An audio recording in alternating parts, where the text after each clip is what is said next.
A Enterprise investiga um planeta habitado por plantas inteligentes, mas elas capturam Spock num plano para cloná-lo e impor paz à galáxia.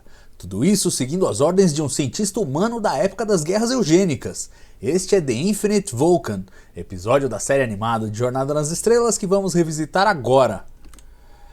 Bom, vamos falar a verdade, né? The Infinite Vulcan é um saco de gatos aí, né? Tem de tudo um pouco, algumas coisas muito boas, algumas coisas não tão boas assim. Entre as ideias que eu acho bacanas aí, são a noção de uma civilização inteiramente composta por plantas. Acho que é uma ideia legal de pensar em termos de ficção científica, e a animação justifica essa proposta.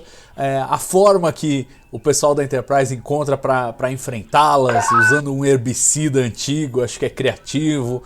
O fato de que uma infecção trazida por um humano destruiu aquela civilização lembra um pouco a ideia de A Guerra dos Mundos, né? O livro do H.G. Wells, em que, enfim, os alienígenas são derrotados por bactérias da Terra. Então acho que tem esse sabor, tem algumas coisas muito legais, mas tem algumas coisas que também não são tão legais assim, né? Tipo clones gigantes, essa ideia rudimentar aí de tentar impor a paz pela força e os filosianos, né? Essas criaturas aí embarcando na liderança do cara que trouxe a doença que matou a civilização deles, enfim, a armadilha que eles fazem para a tripulação, uma coisa meio infantil. Mas no fim das contas, entre o bom e o ruim, o grande problema desse episódio é que ele tem coisa demais, né? Ele é muito denso, ele tem muito assunto para ser abordado, e é um episódio que mostra um pouquinho da imaturidade aí do seu escritor, que foi Walter Koenig, o ator que fazia Pavel Chekhov na série clássica. Volta a Star Trek, infelizmente não como Pavel Chekhov, mas pelo menos como roteirista. A oportunidade apareceu para ele depois que ele sondou a Susan Sackett, que era assistente do Roddenberry, para datilografar um roteiro que ele estava escrevendo. E ela leu, ficou impressionada, comentou com o Roddenberry e tal. E aí eles procuraram o Koenig e perguntaram: você não quer escrever um episódio para a série animada? E ele topou, né?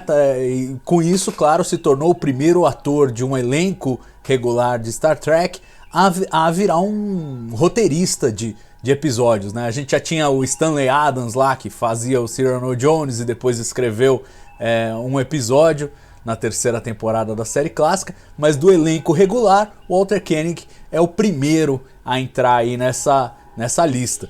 E aí ele propôs a história inspirada aí pelo noticiário da época, onde estava se falando muito de clonagem, e é interessante como esse assunto é abordado aqui, à frente do seu tempo, né? E a gente só ia ver mesmo a clonagem de um indivíduo adulto, no caso um animal, com a ovelha Dolly nos anos 90, 96. Então assim, estava à frente do tempo, mas era um tema já bastante discutido naquela época, e foi daí que o Koenig tirou a inspiração para a história.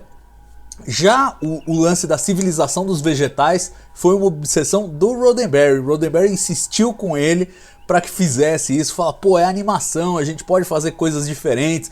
O Koenig não estava muito convencido disso, mas o Roddenberry insistiu até ter aquilo que ele queria, e francamente acho que ele tinha razão. É uma boa escolha, é uma ideia criativa e é uma ideia que é especialmente adequada para fazer em animação. Hoje em dia, claro, daria para fazer com live action, com os efeitos visuais que a gente tem hoje, mas naquela época a animação era o único recurso para fazer isso direito, e eles fizeram aí uma boa escolha, e eu acho que o Roddenberry tinha razão e não não o Koenig, que foi tão resistente a isso, né? O Koenig teve que escrever 5 versões do roteiro, segundo a DC Fontana, até acertar tudo que precisavam. Claro, foi a primeira venda dele, né, como escritor, depois escreveria outras coisas, inclusive o trabalho seguinte dele seria para o David Gerrold, também roteirista de Star Trek, que o contrataria para escrever um roteiro para uma outra série, mas para um primeiro esforço eu acho que tá bem legal aí esse episódio.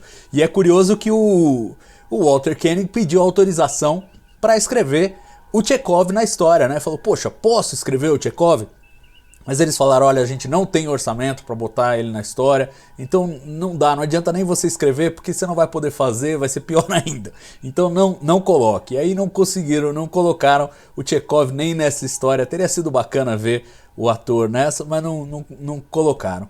Ele também tentou fazer a audição para fazer a voz do Keniklios, Stavros Keniklios, essa figura aí das guerras eugênicas, esse cientista e tal. Inclusive as feições dele parecem um pouco com o Koenig naquela época, mas apesar dele ter gravado a audição, ele mesmo ficou frustrado porque viu que estava gravando a audição só por favor a ele, mas que não iam chamá-lo de fato para fazer, e não tinha dinheiro, não tinha orçamento. Tanto que quem faz a voz do Keniklios aí é, claro, o James Doohan, que também faz a voz do Agmar, o Filosiano lá, o super vegetal, o aspargo gigante.